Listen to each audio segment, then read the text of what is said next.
Halo guys, berjumpa lagi dengan saya Nanda di Krisna Gadget. Apa kabar kawan-kawan semua hari ini?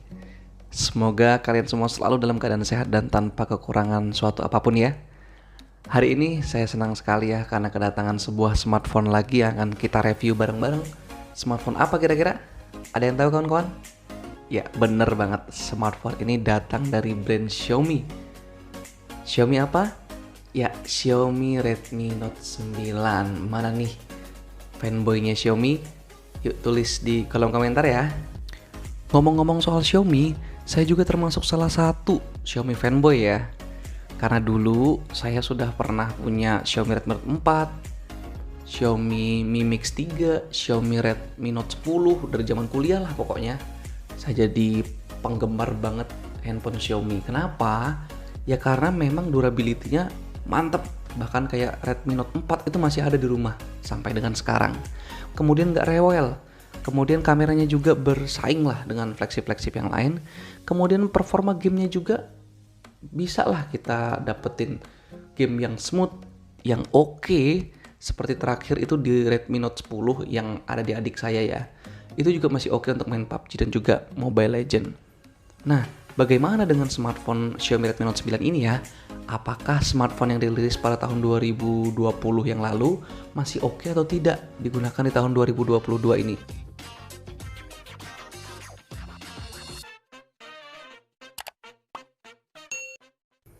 Dari sisi desain, bodi keseluruhan berbahan plastik yang solid ya dengan bobot 199 gram. Lah kok berat bang? Ya karena ada baterai yang jumbo ukurannya 5020 mAh.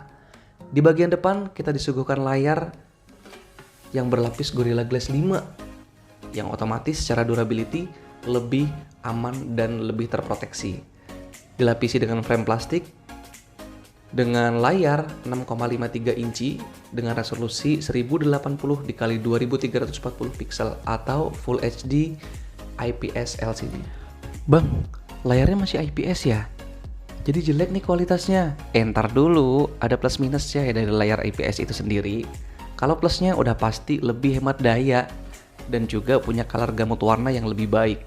Tampilan gambar jadi lebih natural, nggak kena efek burn in lagi, nggak kayak AMOLED. Tapi dibalik kelebihannya ada juga beberapa kekurangannya ya dari IPS LCD ini.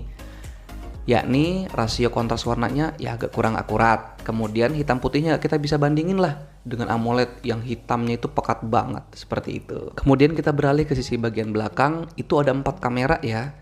Kamera utamanya 48 megapiksel. Kemudian 8 megapiksel untuk kamera ultrawide, 2 megapiksel itu untuk makro dan 2 megapiksel untuk depth. Perekaman video juga disupport Full HD ya, 1080 30 fps. Kemudian kamera depan juga itu disuguhkan dengan kamera 13 megapiksel ya, dengan perekaman sama juga 1080 30 fps. Nanti kita akan ambil contoh bagaimana kualitas foto dan video di Xiaomi Redmi Note 9 ini ya. Berikut adalah sampel foto dan video dari Xiaomi Redmi Note 9 ya. Ini adalah hasil perekaman dari Xiaomi Redmi Note 9 ya teman-teman. Untuk resolusinya Full HD 30 fps. Kalau terlihat di layar handphone ini masih ada getar-getar ya. Namun coba kita lihat nanti hasil processing di smartphone-nya, apakah masih bisa stabil atau tidak. Kemudian suara saya sengaja ya, saya ada di dalam mobil, terlihat terdengar atau enggak, suaranya jelas atau enggak, kita dengar baik-baik ya nanti ketika diedit seperti apa. Nah, kemudian ini saya jalan lagi secara pelan-pelan ya. Ini kecepatan sekitar 20-30 km per jam ya. Ini agak sedikit bergetar ya kalau di layarnya. Tapi secara overall terlihat ya produksi warnanya yang hijau terlihat lebih hijau ya, pop up ya. Warnanya lebih vivid kalau ciri khas dari kamera Xiaomi ya. Dan ini adalah kualitas dari kamera depan Xiaomi Redmi Note 9 ya teman-teman ya. Kalau di layar handphone sih terlihat lebih stabil ya, tapi nanti kita lihat hasil processing daripada smartphone ini mengolah video seperti apa ya. Kalau dilihat dari warnanya cukup pop up, cukup keluar, warnanya juga bagus, terangnya juga masih terlihat ya di awan, mantap sih. Dan ini adalah perekaman dari Xiaomi Redmi Note 9 ya. Wah, kalau di layar sih anteng-anteng aja ini ya, jelas banget gitu loh, lebih stabil.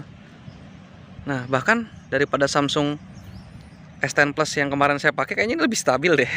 Apa cuman penglihatan saya? Coba nanti kita lihat hasil processing akhir di smartphone-nya ya. Coba kita lihat di sini cuacanya agak berawan ya teman-teman ya, kemungkinan akan turun hujan. Namun kalau saya lihat dari layarnya, warna-warna yang dihasilkan masih cukup pop up ya, dan masih dapat detailnya. Mantap.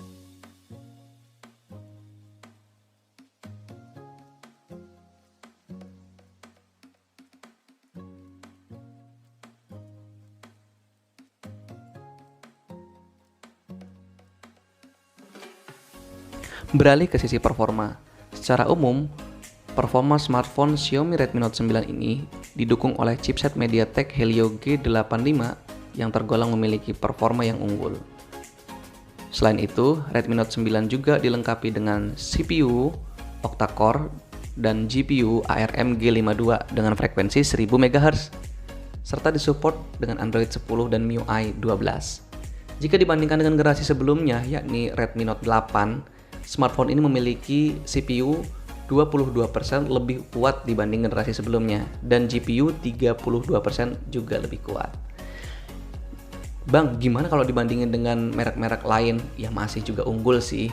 Ini terbukti dari kita menjalankan game-game casual ya, yang relatif agak berat seperti PUBG Mobile.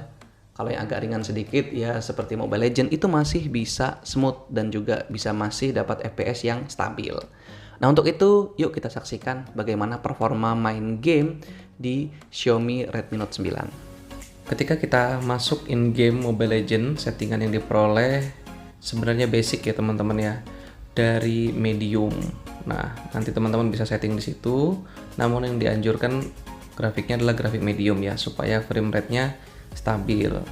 Kalau dilihat secara frame rate juga masih sangat stabil di angka 57 sampai dengan 60 fps. Tergantung jaringan ya. Namun ya kalau settingannya teman-teman naikin, ya ini juga berpengaruh kepada FPS-nya, bisa drop juga FPS-nya. Namun secara grafis terlihat masih smooth ya teman-teman ya. Nah, lihat dari mulai rumputnya, kemudian juga gerakan daripada hero-nya itu masih oke banget nih untuk bermain game. Apalagi kalau mau stabil, teman-teman bisa menggunakan jaringan WiFi ya, supaya bisa lebih stabil lagi. Nah, ini ada musuh, coba kita geprek dulu. Ya, kita geprek, kita hajar sampai kena. Dan lihat efek dari burn-nya, kemudian apinya, lihat teman-teman ya. Itu masih sangat enak dilihat ya. Masukin aja. Nah, kita masuk 4 kill juga. Itu ya teman-teman ya, masih sangat oke untuk dari performa gaming Mobile Legends-nya. Terakhir kita bahas kesimpulannya. Nah, kelebihannya banyak ya kalau kita lihat tadi. Baterainya awet, durability-nya oke. Main game juga ya masih oke-oke aja. Kamera juga masih bisa diandalkan. Nah, minusnya juga sedikit teman-teman, nggak terlalu banyak dibandingkan kelebihannya. Kalau menurut saya, minusnya itu ya pada layarnya yang masih IPS. Bang, kan tadi kan udah dijelasin ada plusnya iya. Tapi bagi sebagian orang yang sudah demen banget ngelihat layar IPS, itu bisa jadi deal breaker loh. Tapi tergantung ya, karena memang Xiaomi melirik lininya yang berbeda dan juga mid-range, handphone mid-range, ya sudah teman-teman yang memang membutuhkan dan punya budget segitu, teman-teman bisa beralih ke Xiaomi Redmi Note 9. Apalagi sekarang sudah 2 tahun ya, artinya handphonenya sudah makin murah di marketplace. Teman-teman bisa cek harga-harga secondnya berapa sih sekarang, udah sangat-sangat terjangkau. Nah, minusnya apa lagi bang? Kalau menurut saya pribadi, ya desain modul kameranya ya yang kurang serak aja gitu loh, karena bentuknya kotak, nggak kayak desain-desain kamera lain. Apalagi sekarang ya kalau ada iPhone, desain kameranya udah khas banget. Samsung, dari jauh pun kita sudah bisa lihat bahwa handphone itu milik brand tertentu. Nah, sementara Xiaomi ini nggak punya karakter ataupun kurang karakter untuk kamera bagian belakangnya. Saya nggak bilang bahas kualitas ya, kalau kualitas tetap masih oke. Itu aja mungkin yang bisa saya sampaikan. Terima kasih banyak sudah nonton sampai dengan menit-menit akhir. Dan saya minta bantu lagi ke teman-teman untuk subscribe. Yuk subscribe ke channel saya supaya saya makin semangat lagi dalam membuat konten yang lainnya. Terima kasih, sampai jumpa di video berikutnya.